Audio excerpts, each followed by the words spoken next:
ഓം നമോ ഭഗവതേ വാസുദേവായ. കൃഷ്ണ ഭഗവാനെ ഗുരുവായൂരപ്പ.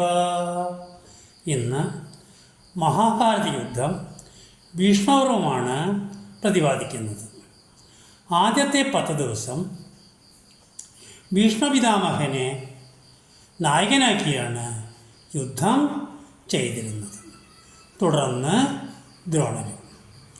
ഭഗവാൻ കൃഷ്ണൻ എവിടെയുണ്ടോ അവിടെയാണ് ധർമ്മമെന്നും അർജുനനും കൃഷ്ണനും നരനാരായണന്മാർ എന്നും ബോധ്യമുള്ള ഭീഷ്മർ കൗരവപക്ഷത്ത് ചേർന്നു.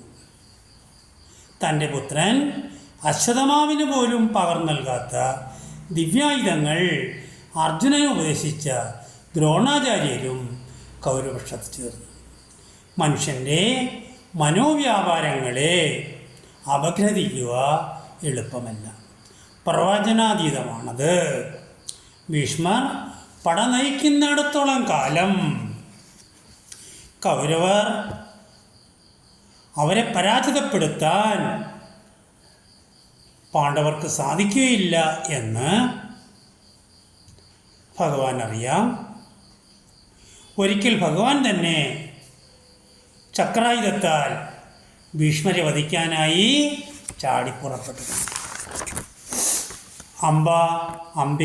അംബാലികമാരിൽ അംബയുടെ പുനർജന്മമായി ദ്രുപദപുത്രിയായി ജനിച്ച ശിഖണ്ഡി ഭീഷ്മരെ വധിക്കാൻ സാധിക്കണം എന്ന വരം നേടിയിട്ടുണ്ടായിരുന്നു.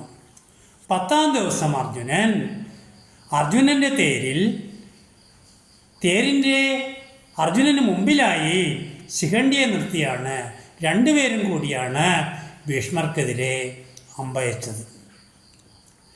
ശിഖണ്ഡിയെ കണ്ട മുതൽ അംബാചരിതം ഓർക്കുകയും ഭീഷ്മർ തൻ്റെ ആയുധങ്ങൾ ഉപേക്ഷിക്കുകയും ചെയ്തു. അങ്ങനെ അമ്പുകൊണ്ട് മൂടിയ ഭീഷ്മർ തേരിൽ നിന്ന് താഴെ വീഴുകയും ചെയ്തു.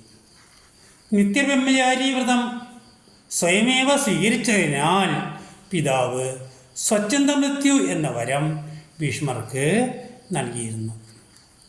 അർജുനൻ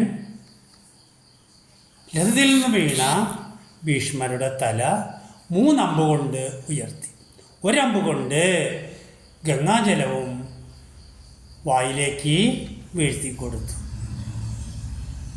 ഇപ്പോൾ ഉത്തരായണകാലമല്ല, ഉത്തരായണകാലം വരെ സ്വർഗപ്രാപ്തി ലഭിക്കാനായി ഭീഷ്മർ ചൂടും മഞ്ഞും തണുപ്പുമേറ്റ് കുരുക്ഷേത്ര ഭൂമിയിൽ മരണത്തെ കാത്തുകിടന്നു.